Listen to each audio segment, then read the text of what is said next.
दिलवे से याद मिटाई, हमरा दिलवे से याद मिटाई। धोखा देला सुबह के सगाई, धोखा देला सुबह के सगाई। हमरा दिलवा से याद मिटाई, हमरा दिलवे से याद मिटाई।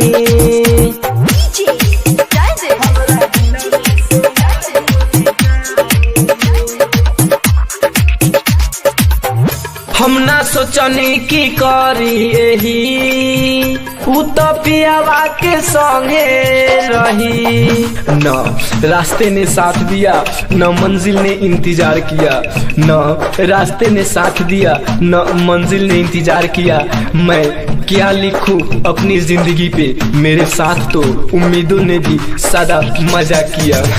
हम ना सोचनी की करी यही, उ तो पियावा के संगे रही। जगना पाई ऐसन सुलाई, जगना पाई ऐसन सुलाई। हमर दिलवा से नाम मिटाई, हमरा दिलवे से नाम मिटाई।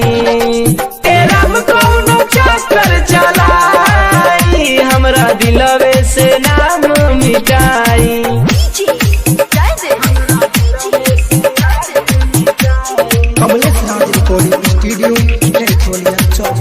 हमरा किस्मत में ना रहली उ, शादी दूसरा से कली हली। तू मेरे बिना खुश है तो शिकायत कैसी, तू मेरे बिना खुश है तो शिकायत कैसी।